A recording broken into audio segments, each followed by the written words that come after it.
Halo, ketemu lagi dengan saya. Kali ini kita akan membahas atau menjawab pertanyaan dari penanya di media sosial. Bentar ya, karena saya harus sampai catatan, soalnya ini pertanyaannya nggak gampang. Bentar ya.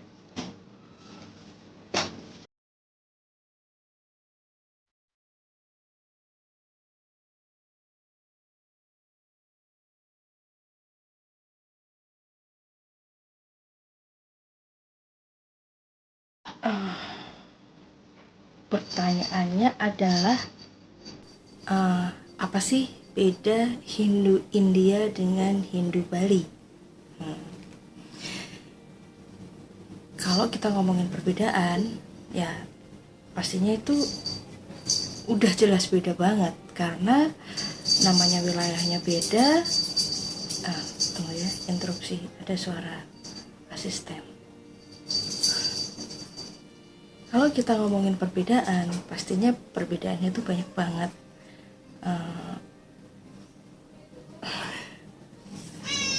Ada apa ya? Ya udahlah ya, situ antang. Perbedaan wilayah udah pasti beda, punya perbedaan budaya, apalagi yang wilayahnya jauh seperti Bali dengan India. Nah, misalnya nih, salah satunya adalah hari rayanya. Hari rayanya itu kalau di kita tuh nih ada Nyepi, ada Galungan, ada Kuningan, ada Pager Besi, dan ada beberapa istilah lain, misalnya kayak Siwaratri, mungkin di sini juga ada. Nah, yang di India itu ada Holi, ada Dipawali, ada Guru Purnima, ada juga Durga Puja, dan masih beberapa banyak istilah lainnya di hari raya mereka. Tapi ya di sini saya tuh sebenarnya nggak pengen bahas perbedaannya. Kalau ngomongin perbedaan udah pasti beda lah. Justru saya pengen banget membahas tentang keunikan Bali. Keunikan Hindu di Bali adalah mengenai mata angin. Arah mata angin di Bali tidak mengacu pada kutub utara dan kutub selatan, tapi semua berkonsep dan bersumbu pada gunung. Kalau di mata angin biasa kan utara, selatan, timur, barat. Nah, kalau di Bali istilahnya itu Kelot, Kaja, Angin, dan Kau. Kaja itu selalu menghadap pada gunung, selalu mengarah pada gunung. Karena gunung itu dalam konsep leluhur kita adalah tempat bersemayamnya para dewa atau pembawa cahaya. Oke, kalau di Bali pancernya gunung yang dijadikan pancer itu adalah Gunung Agung. Nah, masyarakat yang Gunung Agung itu kan tempat lokasinya agak di tengah gitu kan ya, nggak ke pinggir-pinggir dekat-dekat pantai kan, enggak. Nah, masyarakat yang tinggal di sebelah selatan gunung, ya gunung itu menjadi utaranya. Nah, kalau masyarakat yang tinggal di utaranya gunung, walaupun mereka yang tinggal di utara Bali dan gunungnya ada di selatan, gunung itu tetap jadi pancer utara. Jadi nggak ngikutin sumbu kutub utara selatan. Leluhur kita punya konsep sendiri bahwa dimanapun gunung itu berada, dimanapun kita tinggal, menghadap gunung adalah utara. Dan selatannya adalah disebut dengan Kelot. Jadi dia yang menjauhi ke arah gunung, sebaliknya antipodalnya itu adalah arah selatan atau Kelot. Dalam sumbu yang kedua adalah timur dan barat. timur adalah tempat yang penting kedua karena di sanalah matahari sebagai manifestasi atau simbol Tuhan yang tertua untuk bumi muncul atau terbit dari arah timur, sehingga timur disebut dengan Kangin sebagai titik penting setelah Kaja. Nah, arah sebaliknya adalah arah barat yang disebut dengan Kau. Itu dari sisi mata angin. Oke. Lalu ada sisi unik lainnya. Kalau di mata angin biasa kan ada 8, timur, barat, timur, tenggara, selatan, barat, barat daya, dan seterusnya. Ada 8. Kalau di tempat timur kita itu ada 9. Di mana 9-nya? Yaitu pancernya itu di tengah, yang di Bali disebut dengan Puseh. Itu adalah pusat. Dan itu masuk dalam mata angin. Lalu mengenai makrokosmosnya. Itu tadi mikrokosmos ya. Makrokosmosnya adalah bahwa alam itu dibagi menjadi 3, yaitu Burloka, Bualoka, dan Swahaloka. Makanya kalau yang pernah dengar Gayatri Mantra pasti ada Om Bur Bua Swaha. Nah, itu tataran Bur itu bawah, Buah itu tengah, Swaha itu atas. Itu dan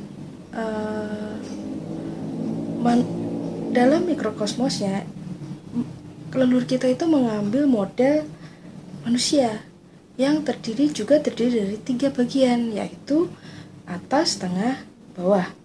Yang bawah adalah bagian kaki, yang tengah adalah bagian badan, dan yang paling atas adalah kepala. Jadi sama dengan makrokosmos, yaitu 3 alam yang saya sebutkan tadi. Kemudian berikutnya adalah mengenai Tuhan atau mengenai keilahian lah ya. Kalau disebut Tuhan kayaknya nggak pas juga.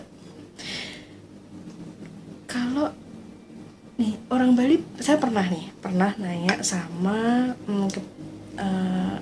istilahnya kayak pendeta Bali gitulah ya, karena saya punya adik ipar dari Bali dan saudara-saudaranya itu ada yang jadi kayak pemangku adat, ada yang kayak jadi pendeta gitulah ya. Pernah tanya sebenarnya apa sih definisi Tuhan buat mereka, dan ternyata memang Tuhan itu nggak bisa disebutkan secara Tuhan tuh A, B, C, D atau kayak gini tuh nggak bisa. Nggak ada yang bisa menggambarkan tentang Tuhan. Tapi Tuhan itu memiliki banyak nama gitu. Kebanyakan mereka menyebutnya dengan Sang Hyang Embang. Nah, nama-nama tentang ketuhanan atau nama-nama keilahian yang disebut itu tergantung dari di mana dia dilinggihkan. Ya. Ada yang namanya pelinggih di Bali. Kalau di bahasa sini agak susah ya. Pokoknya istilahnya pelinggih lah ya. Nah, di mana kualifikasi keilahian itu dilinggihkan, disitulah mereka dibilang para juga apa, Tuhan, nah nggak banyak Tuhan juga ya. Mereka punya eksistensi dengan nama yang berbeda gitu loh intinya. Gini, aku nyontek catatan yang ada di sana sih, banyak catatan.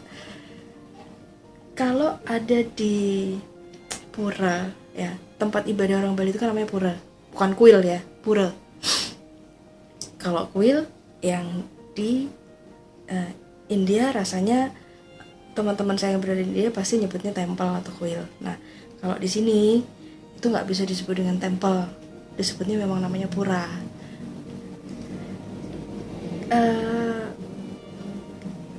Ilahi yang melinggih di dalam pura disebut dengan Betara Dalem. Betara Dalem ya. Betara itu kalau nggak salah nama artinya yang terhormat, Batara.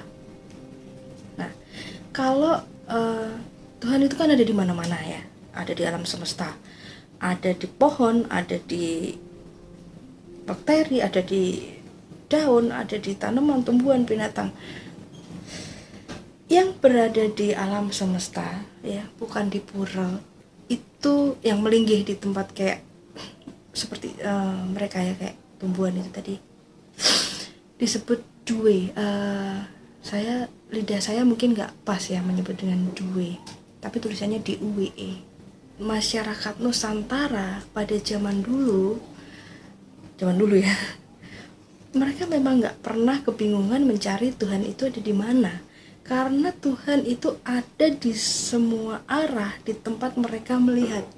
Mereka leluhur kita itu bisa menemukan keilahian itu ada di sana. Jadi memang nggak ada istilah tersesat itu nggak pernah kita dengar lah ya, di cerita-cerita dari mbah-mbah saya itu nggak, hampir kayaknya seingat saya sih nggak pernah dengar kata-kata itu, karena mereka memahami bagaimana keilahian itu melinggih dalam semua ciptaannya, dan semua ciptaannya adalah manifestasi dari Tuhan itu sendiri. Itu. Lalu yang ini nama lain lagi, Sang Hyang Sabu Jagat. Ya, Sabu Jagat itu maksudnya artinya adalah yang memurnikan dunia lah, gitulah intinya ya, kalau dibahasain ke tempat kita. Ada lagi yang menyebutnya Ida Betara Ayu, yaitu sebagai yang paling cantik dah gitu. Kenapa ya, memang kerahiman ilahi itu memang cantik gitu, sifatnya pun juga feminin, melampaui hanya sekedar Tuhan itu laki-laki apa perempuan. Ada kewibawaannya, ada kecantikannya, dan itu nggak bisa dipisahkan. Lalu ada lagi istilahnya Ida Batara Luhuring Akasa, yaitu sebagai penguasa langit. Itulah salah satu penyebutan keilahian atau Tuhan yang ada di tempat leluhur kita. Keunikan yang berikutnya, udah lupa tadi berapa, 4 atau berapa ya. Nah, keunikan yang berikutnya adalah tentang air. Menarik ini air di Bali, oleh para orang Bali ya, air itu dianggap sebagai wadah yang bisa menjadi mediator atau media dari kekuatan ilahi untuk membersihkan hal-hal yang dianggap kurang bersih atau dianggap tidak suci. Jadi air adalah wujud, skala yang memiliki wujud ya, tapi bisa menjadi wadah dari kekuatan ilahi yang tak berwujud. Dalam bahasa Bali dikenal dengan air suci, yaitu air yang sudah didoakan untuk macam-macam gunanya gitu ya. Nah, air ini memiliki nama yang berbeda pula sesuai dengan fungsinya ya. Ada toyo kalau di Jawa juga kenal toyo lah ya. Toyo itu bahasa halusnya air. Yang lebih halus lagi namanya tirta. Nah, ada lagi amerta. Tuh. Ada lagi yang disebut dengan banyu. Atau banyu itu kalau bahasa orang Jawa ya. Tapi kalau Bali bahasa banyu biasa itu kalau nggak salah namanya yeh. Nyebutnya saya mungkin nggak tepat, tapi tulisannya YEH, yeh. Itu air. Nah, kesucian air itu dilihat dari beberapa kualifikasi, yaitu dibuat oleh siapa, diambil di mana, dan dibuat dengan mantra apa. Bagaimana mantra yang membuatnya? Kenal kan mantra? Ya nanti ya dibahas di berikutnya aja. Pokoknya mantra itu semacam afirmasi lah gitu. Tapi tertentu, nggak sembarangan afirmasi. Mereka sudah punya bahasanya, mereka sudah punya vibrasi yang khusus untuk membuat air itu menjadi air suci.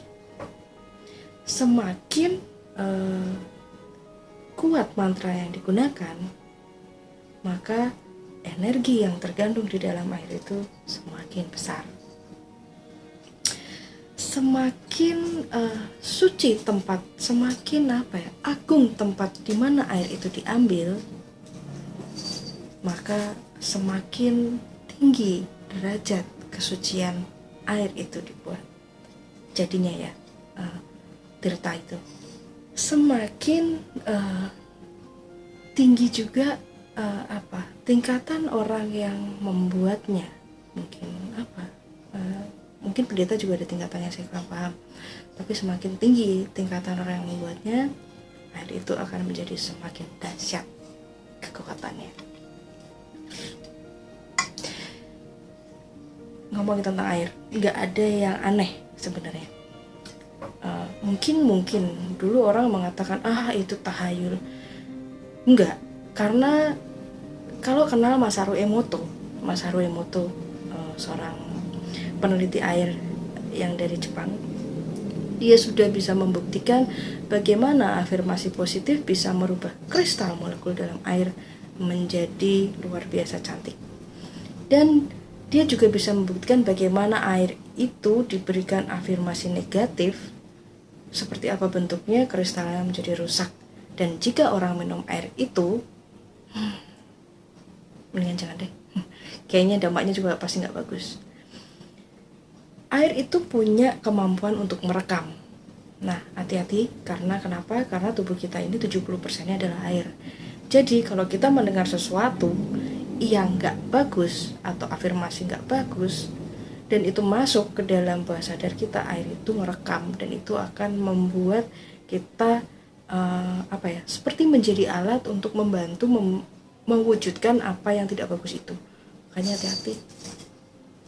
Keunikan yang terakhir, tapi mungkin rasanya ini bisa berlaku universal juga sih ya, nggak khusus, tapi namanya khusus karena namanya adalah Trihita Karana.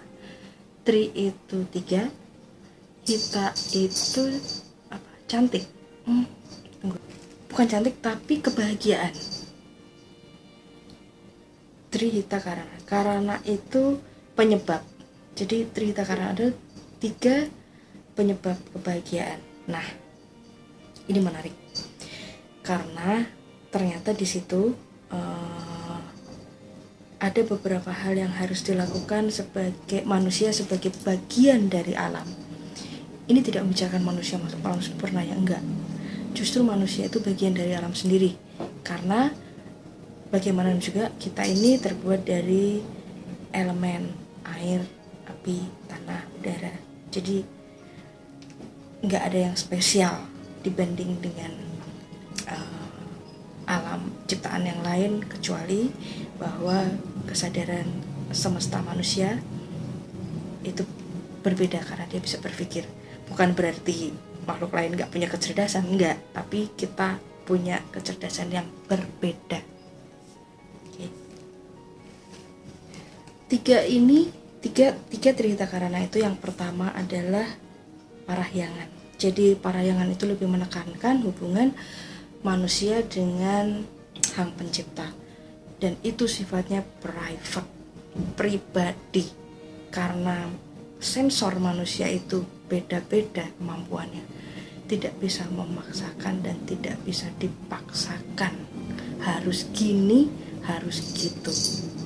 Kalau dipaksain belum tentu dampaknya jadi bagus. Oke. Yang kedua adalah hubungan manusia dengan alam semesta, ya, yang disebut dengan istilah palemahan. Bagaimana kita menghargai, merawat bumi, alam seisinya, itu menjadi kunci kedua dalam hidup berbahagia.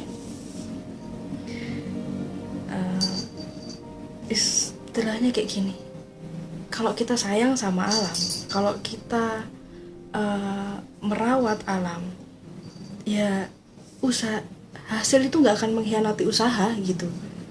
Jadi kalau kita sayang sama alam, ya alam tuh sayang sama kita. Kalau kita ngerawat alam, ya alam itu merawat kita gitu. Contohnya ya banyak, nggak perlu dibahas contohnya, bisa lah nyari contohnya masing-masing gitu.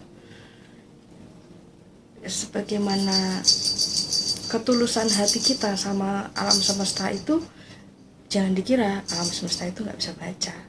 Alam semesta itu bisa baca sampai di mana orang ini. Saya pertahankan di sini untuk membantu, saling membantu kehidupan alam semesta. Lalu yang ketiga adalah pawongan, yaitu hubungan antara manusia dengan manusia. Kenapa pawongan itu diletakkan nomor 3? PR, hubungan manusia dengan manusia itu menempati nomor 3 dari Tirta Karana, dan meletakkan bagaimana hubungan dengan Tuhan, hubungan dengan alam semesta pada 2 nomor di atasnya. Silahkan dicari jawabannya, boleh ditulis di komen. Saya rasa itu sih ya yang menarik. Beberapa poin di atas tadi 5 ada hari rayanya. Kalau mau ngomongin perbedaan, hari rayanya beda lah ya namanya, istilahnya namanya kultur di sana. Hindu yang berkembang di India dan Hindu yang berkembang di Bali, semua berkembang berdasarkan kulturnya masing-masing. Oke. Jadi kajian kita untuk hari ini cukup sampai di sini dulu. Nanti kita sambung dengan kajian yang lain. Oke. Sampai ketemu di lain kesempatan. Sampai jumpa dan rahayu.